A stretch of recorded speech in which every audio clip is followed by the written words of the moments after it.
A graça e a paz do nosso Senhor Jesus Cristo, amém? Bom, hoje nós vamos falar um pouco sobre ansiedade, sobre preocupação.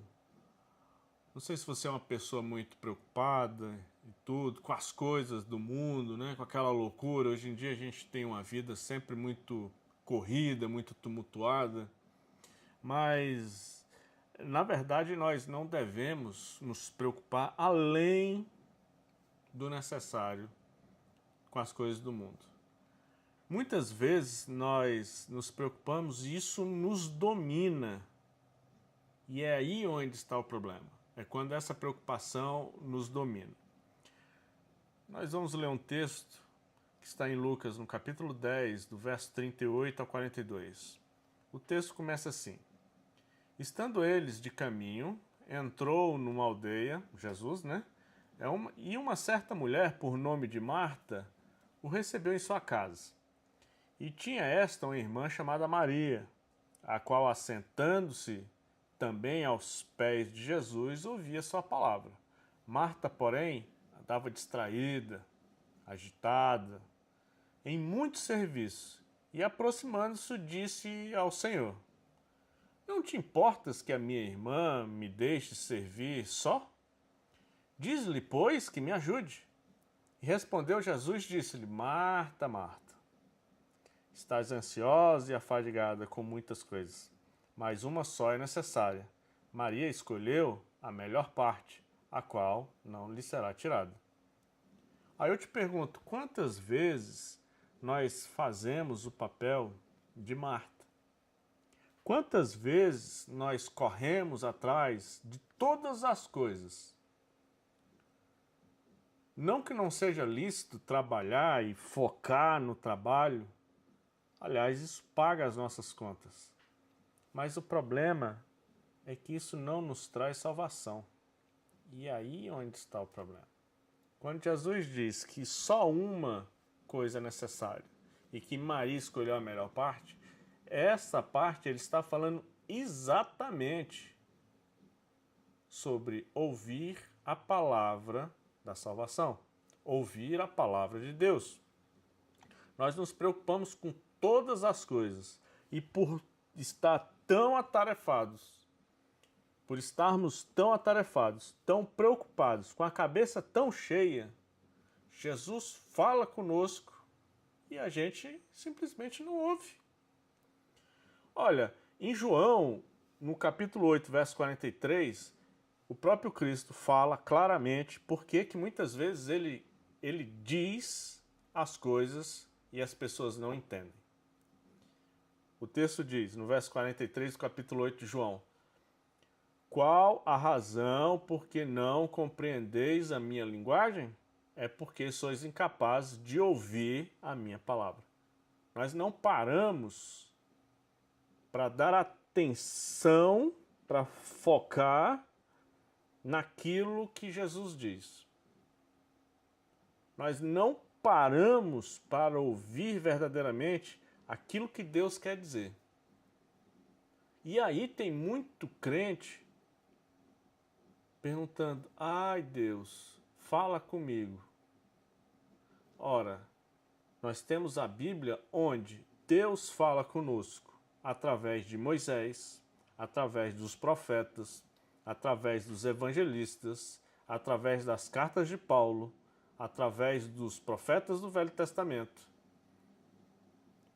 O Senhor está à disposição, conversando conosco o tempo inteiro, mas nós não paramos para ouvir.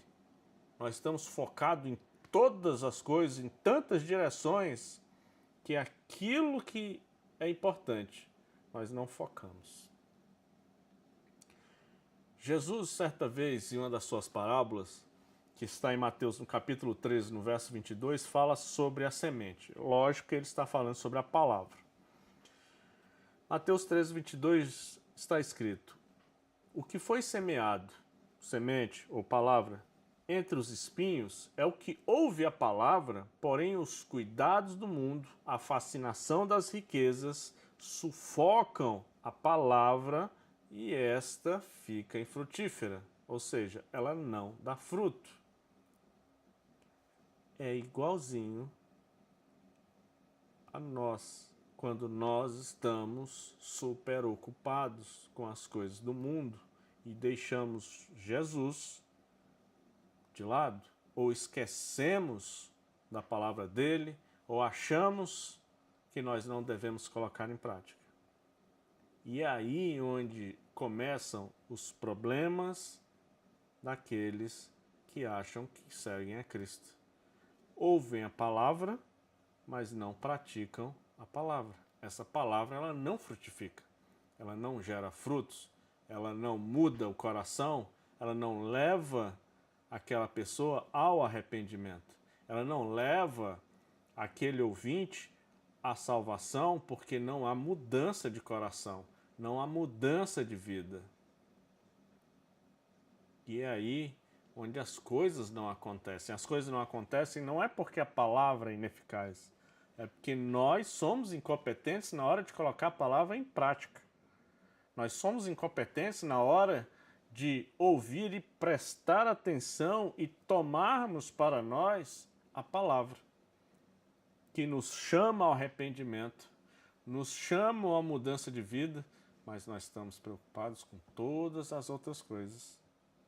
E aí, aquilo que é plano de Deus para nós simplesmente não acontece.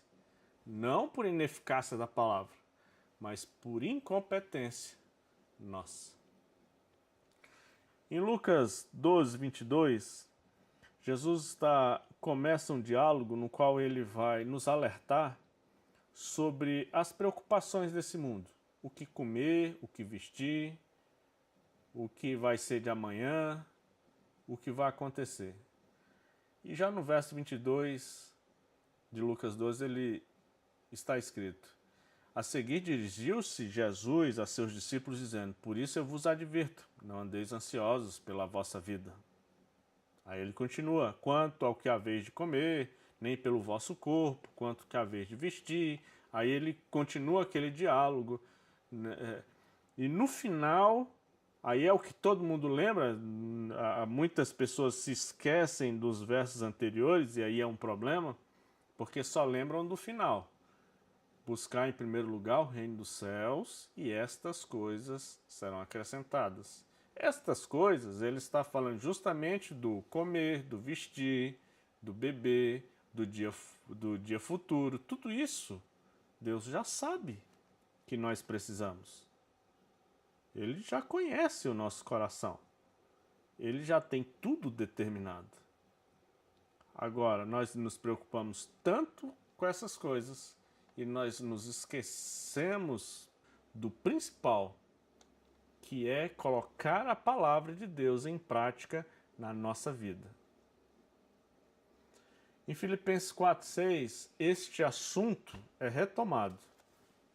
Não andeis ansiosos de coisa alguma, porém sejam conhecidas diante de Deus as vossas petições pela oração e pela súplica, com ações de graça. Aqui o texto está falando claramente. Você está preocupado com alguma coisa? Você não vai vencer no braço. Você não vai vencer sozinho. Não adianta que um dia a sua força acaba. Agora, nós devemos o quê? Confiar em Deus. Nos voltar a Ele em oração, em humildade, em amor a Ele, em agradecimento a Ele, porque Ele deixou a salvação à nossa disposição, mediante o sacrifício de Cristo, a qual morreu por todo aquele que crer nesse sacrifício, por crer que Ele é o Filho de Deus e que Ele é aquele que é o Cordeiro que tira o pecado do mundo, o meu e o seu.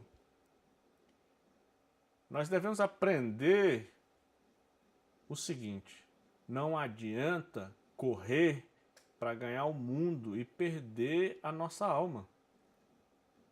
Nós devemos focar na palavra de Deus, aprender com as Escrituras. Deus fala conosco através das Escrituras. e o Espírito Santo testifica a veracidade dessas escrituras. Por isso que, como vem a fé? A fé vem pelo ouvir a palavra de Deus. Naquele momento, Deus semeia a fé nos nossos corações. Não qualquer fé, uma fé de acreditar no que... Não, uma fé salvífica. Uma fé transformadora. Que faz com que a gente passe a ter uma vida equilibrada entre as demandas desse mundo e a vontade de Deus para a nossa vida. Quando nós juntamos as duas coisas, aí nós estamos verdadeiramente no plano de Deus. Agora, quando nós tomamos para nós e nos sufocamos, nos assoberbamos com as coisas do mundo, a gente vai esquecer da Escritura e ela não vai frutificar no nosso coração. A gente vai ser sufocado pelas demandas do mundo e nós perderemos a nossa salvação. Não que a salvação possa ser perdida, porque Deus determina todas as coisas. Quando eu digo a salvação, perder a salvação, é que nós vivemos uma vida diferente do que é o plano de Deus. E só lá no final, depois de bater cabeça, é que a gente, os salvos, os eleitos de Deus, aqueles a qual o Senhor chamou para a salvação, é que vão entender que, poxa, eu bati tanto a cabeça à toa. Quando Deus sempre diz, Deus sempre deixou claro nas Escrituras qual era o plano dele para a minha vida. Que Deus possa abençoar você, que você possa ter um restante de dia abençoado. E não se esqueça, busque a palavra de Deus, a salvação, e todas as coisas, aquelas, o comer, o vestir, o dia seguinte, serão acrescentadas naturalmente, porque Deus já sabe e Deus já disse que quanto mais é a nossa vida do que essas outras coisas.